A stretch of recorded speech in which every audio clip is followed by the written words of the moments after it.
اچھا اب آ جائیے بڑا مارکۃ الآراء مسئلہ یہ ہے، جانور کس چیز سے ذبح کریں، کس چیز سے؟ تو لوہے کی چھری سے جانور کو ذبح ہونا چاہیے۔ اب لوہے کی چھری میں اچھا آپ نے دیکھا کہ اب یہ آگے چل کے جو تصویریں آئیں گی وہ ساری کافی بلرڈ تصویریں ہوں گی، دھندلی۔ وہ دھندلی اس وجہ سے ہیں کہ جو یوٹیوب کی جو پالیسی ہے اس میں وہ گرافک اور جو وائلنٹ کانٹینٹ ہوتا ہے اس کو جو ہے نا وہ ہم اسٹرائک بھیج دیتے ہیں۔ دو پچھلے ہفتے ہی 2 اسٹرائکس ہمارے چینل کے اوپر آ چکی ہیں۔ ویسے ہم یہ دیکھتے ہیں کہ نہ جانے کون کون سی فلمیں قتل و غارت گری کی اس پہ چل رہی ہوتی ہیں، اس پہ کوئی اسٹرائک نہیں ہے، اور یہ اتنی سی بھی چیز ہے تو وہ کہتے ہیں کہ گرافک کانٹینٹ ہے۔ ذرا سا جانور کا ذبح کرتے تھوڑا سا خون بھی دکھا دیا جائے، اسٹرائک، آپ کا چینل تیسرے پہ کے بعد بند کر دیں گے۔ تو بہرحال دھمکیاں آنے لگتی ہیں۔ تو بہرحال یہ جانور کس چیز سے ذبح کیا جائے؟ لوہے کی چھری سے۔ سارے علماء کہتے ہیں لوہے کی چھری سے جانور کو ذبح ہونا چاہیے۔ اچھا، کیونکہ ایک تو یہ ہے کہ اب مسئلہ یہ کہ لوہے کی چھری میں ایک تو زنگ لگ جاتا ہے، دوسرا یہ کہ اگر بالکل خالص لوہا ہو تو یہ موڑنے لگتا ہے ذبح کے وقت، یعنی بالکل اس میں اتنی فرم نہیں ہوتی یہ چھری۔ تو اب دوسرا مسئلہ یہ آتا ہے کہ زیادہ تر اب اسٹیل کی چھریاں آ گئیں، اسٹیل کی یا اسٹین لیس اسٹیل کی۔ دیکھیے اسٹیل کے اندر لوہا بھی ہوتا ہے اور کاربن بھی ہوتا ہے، اور اسٹین لیس اسٹیل جو ہے اس میں لوہا زیادہ تعداد میں ہوتا ہے 80% کے قریب، اور کاربن ہوتا ہے، نکل ہوتا ہے، اور کروم ایک دھات ہوتی ہے وہ ملائی جاتی ہے، تو پھر یہ اسٹین لیس اسٹیل کی چھری بنتی ہے۔ اب یہ بہت بڑا ایک مسئلہ ہمارے علماء کے درمیان بن گیا کہ اسٹیل کی چھری سے کیا جانور ذبح ہو سکتا ہے؟ نہیں، کیونکہ آج کل ہر جگہ ہر قصائی کے ہاتھ میں اسٹیل کی چھری ہوتی ہے۔ اب یہ مسئلہ اتنا سخت بنا کہ آیت اللہ سیستانی فرماتے ہیں کہ احتیاط واجب کی بنا پر اسٹیل کی چھری سے یا اسٹین لیس اسٹیل کی چھری سے جانور کا ذبح ہونا صحیح نہیں، احتیاط واجب ہے۔ تو اسٹیل کی چھری سے فرماتے ہیں جانور ذبح نہ کیا جائے۔ اچھا، آیت اللہ اسحاق فیاض تو فرماتے ہیں کہ ہم نے اہل فن افراد کی رائے لی ہے، اور وہ کہتے ہیں کہ نہیں، لوہے کی چھری الگ چیز ہے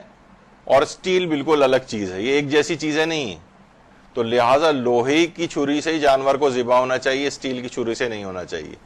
یا وہ فرماتے ہیں کہ اگر لوہا اور اسٹیل کو ملایا گیا ہے تو اتنی زیادہ مقدار لوہے کی ہونی چاہیے کہ اسٹیل تقریباً نہ ہونے کے برابر اس میں ہو، تو تب ہو سکتا ہے۔ لیکن فرماتے ہیں اگر شک رہتا ہے، ہمیں تو نہیں پتا، ہمارے سامنے تو چھری آئی ہے، پتہ نہیں کتنا فیصد اسٹیل ہے، پتہ نہیں کتنے فیصد لوہا ہے اس کے اندر، تو حالت شک میں بھی اس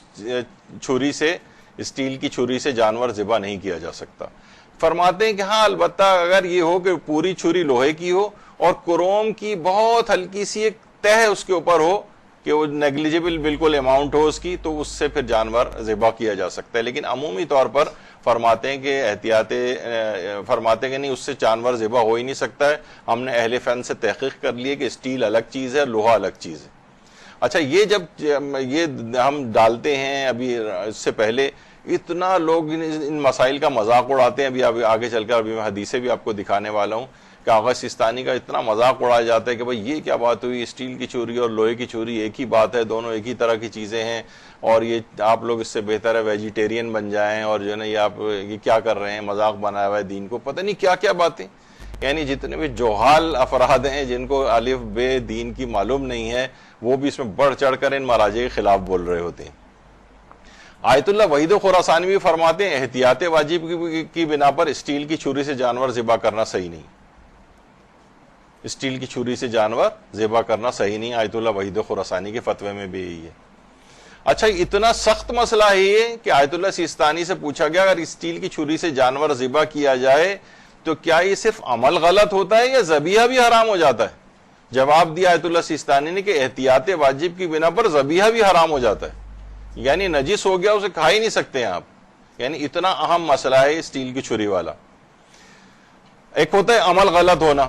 اور ایک ہوتا ہے نہیں جانور بھی حرام ہو جانا۔ بعض اوقات بہت سے چیزیں ایسی ہوتی ہیں جس میں صرف کہ آپ کو نہیں کرنا چاہیے تھا، گناہگار آپ ہوں گے، لیکن بہرحال جانور جو ہے وہ حلال ہی رہے گا، حرام نہیں ہوگا۔ بہت سے ایسے مسائل آتے ہیں، ابھی آگے چل کر بھی آئیں گے۔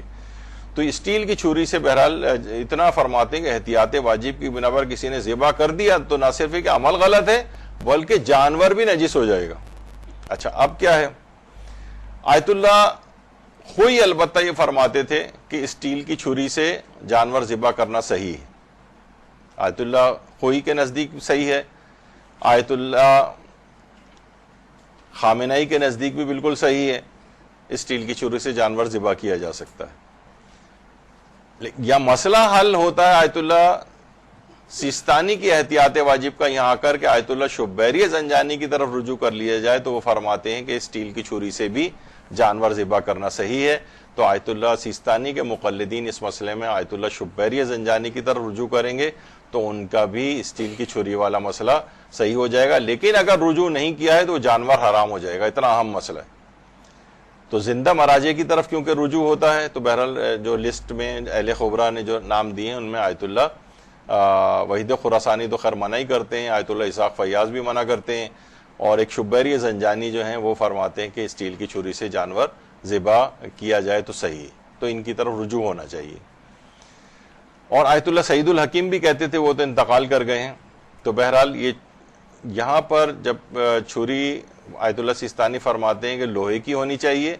احتیاط واجب ہے کہ اسٹین لیس اسٹیل کی چھری سے ذبح نہ کیا جائے، تو آیت اللہ شبیری زنجانی کی طرف رجوع کر کے پھر یہ مسئلہ حل ہو جاتا ہے۔ اچھا اگر کبھی اس لوہا کی چھری اویلیبل نہ ہو، اویلیبل ہونے کے معنی یہ نہیں کہ ابھی ہمارے پاس نہیں ہے، کچن میں رکھی ہے تو کون لے کر آئے گا وہاں سے، یا مثلا مل رہی ہے عمومی، تو وہ یہی سمجھا جائے گا کہ لوہے والی جب تک اویلیبل ہو سکتی ہو تو اسی سے ہی کرنا ہے۔ اگر لوہا بالکل اویلیبل ہی نہیں ہے تو پھر اسٹیل کی چھری سے ذبح کیا جا سکتا ہے۔ تو بہرحال یہ چھری والا مسئلہ ایک بڑا مسئلہ ہے کہ ابھی تو ذابے کون ہونا چاہیے، پھر ذابے نے بھی چھری بھی ہاتھ میں اٹھا لی تو چھری کون سی ہونی چاہیے، اب ہم آگے لمحہ و لمحہ آگے بڑھ رہے ہیں۔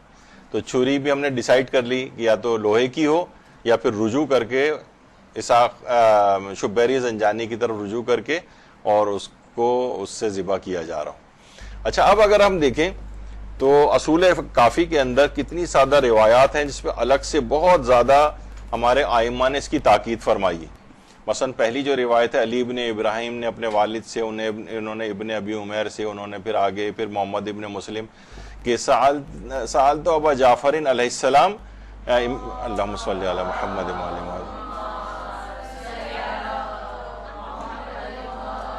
ان سے سوال پوچھا گیا کہ ان الذبیحۃ باللیدۃ و بالمروۃ، یعنی لیتا ایک خاص قسم کا ایک پتھر ہے کہ پتھر سے اگر جانور کو قربان کیا جائے تو کرنا کیسا ہے، اور مروۃ یعنی جو چکماق کا ایک پتھر ہوتا ہے، یہ چکماق کے پتھر جو پہلے آپس میں رگڑ کے جن سے چنگاری نکلتی تھی اور لوگ آگ وغیرہ جلاتے تھے، ان سے پوچھا گیا کہ کیا یہ اس سے ہم جانور کو ذبح کر سکتے ہیں ان چیزوں سے؟ تو انہوں نے فرمایا لا زکات الا بحدیدۃ، کہ نہیں سوائے لوہے کے کسی سے جانور ذبح نہیں ہو سکتا، یعنی خود یہ ایک روایت۔ اس کے بعد بھی دوسرا علی ابن ابراہیم نے انہوں نے پھر جو ہے چھٹے امام سے روایت کی ہے، ان سے پوچھا گیا کہ ہم کیا ایسے اس سے جانور ذبح کر سکتے ہیں، مثلا کسی لکڑی سے یا مثلا پتھر سے یا مثلا قصبہ یعنی سرکنڈے سے، کیا اس سے جانور ذبح ہو سکتا ہے؟ تو انہوں نے فرمایا کہ نہیں، مولا علی ابن ابی طالب علیہ الصلوۃ والسلام یہ فرماتے تھے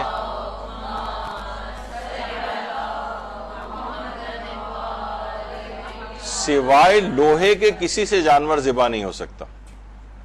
ٹھیک ہے، تو یہ دوسری روایت ہوئی۔ پھر تیسری روایت کے اندر بھی چھٹے امام نے یہی بات فرمائی